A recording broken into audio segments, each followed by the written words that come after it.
आपका शुभ नाम? मेरा नाम साहिल डांडा है। मैं 20 बैच से क्लास रिप्रेजेंटेटिव हूँ। तो हम सभी आज मिलके बॉन्ड पॉलिसी के अगेंस्ट स्ट्राइक कर रहे हैं। इधर हम लगभग 500 छात्र हैं। हमारे 20-21 बैच के वो हैं और 18 बैच 17 बैच जो हमारे सीनियर्स हैं वो हमारे सपोर्ट में हैं। जो ये सरकार पॉलिसी लेके आई है ये हमको बेवकूफ़ बनाने की कोशिश की जा रही है, अगर एक तरफ से देखा जाए तो। क्योंकि इन्होंने पहले जो 22 बैच के जो न्यू एडमिशन हो रहे थे पहले उनसे ये लिखवा रखा था कि आपको 15 दिन में एडमिशन करवाना है। 15 दिन में आपको कैश जमा करवाना है। अगर 15 दिन में अगर आपने पैसे पे नहीं किए तो आपका एडमिशन कैंसिल हो जाएगा। ये साफ साफ ड्राफ्ट तैयार करवा के सरकार ने ये लिखवाया था उन्होंने से। लेकिन जब विरोध किया, जब रोहतक पीजीआई में हुआ, हमारे उधर हुआ, बीपीएस सभी मेडिकल कॉलेजों में विरोध हुआ, तो उन्होंने एक स्टेप पीछे ले लिया। गवर्नमेंट ने एक स्टेप पीछे ले लिया और ये पक्का कर दिया कि 7 साल का होके रहेगा, मतलब 7 साल का होके रहेगा और कोई जॉब गारंटी नहीं मिली। ऐसा एक उत्तराखंड राज्य में भी किया था, लेकिन उनकी 3 साल में सारी जॉब खत्म हो गई। तो लेकिन इन्होंने कोई जॉब की गारंटी नहीं दी। उत्तराखंड सरकार ने रोल बैक करना पड़ा, अपना डिसीजन पीछे लेना पड़ा। लेकिन इन्होंने क्या खेल खेला है? इन्होंने ये खेल खेला है कि वो जॉब की गारंटी नहीं दी। इन्होंने ये लॉलीपॉप दे दिया हमको कि जॉब की कोई गारंटी नहीं है, लेकिन हम आपको सरकारी नौकरी देने की कोशिश करेंगे।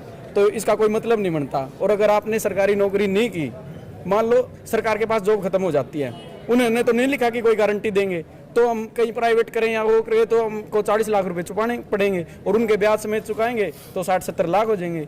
तो हमारे तो देख जी, हमारे तो घर के खेती किसानी करें, इतने रुपये हमारे पर लियाना है नहीं, तो मामे कौन कर सकते यार। MBBS। मेरा नाम साधना भारद्वाज है। मैं 2020 बैच से MBBS छात्र हूँ।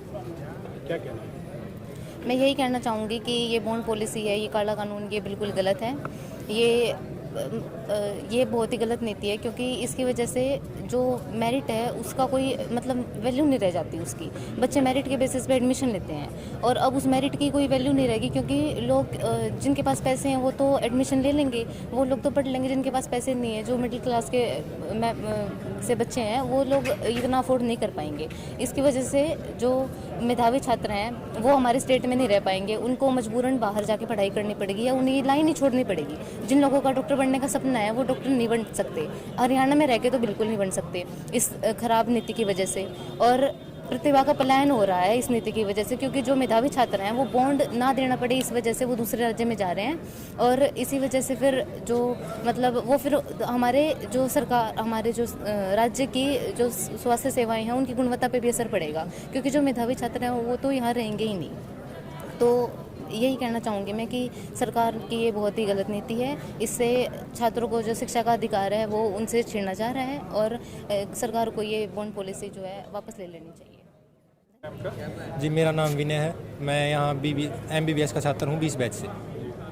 जी, कारण ये है कि सरकार ने एक बॉन्ड पॉलिसी लागू की है और हम सब छात्र उसके खिलाफ हैं। वो एक तरह से निजीकरण कर रहे हैं सरकारी कॉलेजों का। बच्चे बहुत सारे मेरिट के बेसिस पे आते हैं, लेकिन गरीब घरों से आते हैं। 40 लाख नहीं दे सकते वो। सरकार उन पे बॉन्ड लगा रही है, या तो आप 7 साल नौकरी करो या फिर 40 लाख दो, लेकिन 7 साल की नौकरी की वो गारंटी नहीं ले रहे ना। वो ये कह रहे कि हम गारंटी देंगे, जॉब है। वो बस कह रहे हैं अगर तुम्हें नौकरी मिली 7 साल करनी पड़ेगी, अगर नौकरी नहीं मिलती है तो तुम 40 लाख अपने पास से दोगे। और ऊपर से ये सब बॉन्ड लगा रहे हैं। ये छात्र विरोधी नीतियाँ हैं, हम इनका पुरजोर विरोध करते हैं। आगे की स्ट्राइक हम CM हाउस के आगे स्ट्राइक करने की प्लान कर रहे हैं और हम मंत्री जियों से मिल रहे हैं, जो हमारे हेल्थ मिनिस्टर हैं, एजुकेशन मिनिस्टर हैं, और आगे हम DMER के सामने स्ट्राइक करने की घोषणा कर रहे हैं। जी, अन्य राज्यों के अंदर केवल 1 या 2 साल के लिए है इस तरह की पॉलिसी, और वो 40 लाख की नहीं है, वो 5 लाख है मैक्सिमम। हरियाणा में वो 7 साल की है और 40 लाख की पॉलिसी है। जो भी कोई भी गरीब या मिडिल क्लास घर का बच्चा है वो अफोर्ड नहीं कर सकता इससे पहले ये कोई पॉलिसी नहीं थी, सब कुछ ठीक चल रहा था। 2020 में ही इन्होंने फीस बढ़ाई है। पहले 50,000 फीस होती थी, 80,000 फीस कर दी है एकदम से, और साथ ही उसमें ये पॉलिसी लेके आए हैं, और 2020 से ये पॉलिसी चल रही है। क्या नाम है आपका? हाँ जी, मेरा नाम सनीश प्रजापति है। 2020 बैच SHKM GMC न लड़नू जी। यहाँ पे 2020 बैच और 2021 बैच तो हैं ही, जिसके बॉन्ड पॉलिसी लागू की गई है। साथ में हमारे 17, 18, 19 बैच भी है। लगभग 500 स्टूडेंट हम इकट्ठे हो रहे हैं। जो हमारा ये बॉन्ड पॉलिसी लागू किया गया, सरकार ने एक रोल स्टेप बैक ले लिया है। उसमें क्या बोला था कि भाई अभी जो 22 बैच आया उसको बोल रहे थे कि हम अभी तुम्हारे 15 डेज़ के अंदर 9.20 लाख पर ईयर के हिसाब से लेंगे पैसे, तो 15 दिन के अंदर अगर जमा नहीं करवाया तो कैंसिल कर देंगे हम उसको। तो सरकार ने अब इस कदम को पीछे ले लिया। बट वो जो 7 साल की पॉलिसी थी कि आपको MBBS होने के बाद 7 साल आपको जॉब करनी पड़ेगी या फिर आप 40 लाख रुपये हमें दो, नहीं तो हम आपको डिग्री नहीं देंगे, ये हमारे यहाँ का था। इसके कारण हमने हरियाणा के हर एक मेडिकल कॉलेज में अपना प्रदर्शन जारी कर रखा है। हम जब तक अब प्रदर्शन को जारी करते रहेंगे जब तक हमारी मांगे हम पूरी नहीं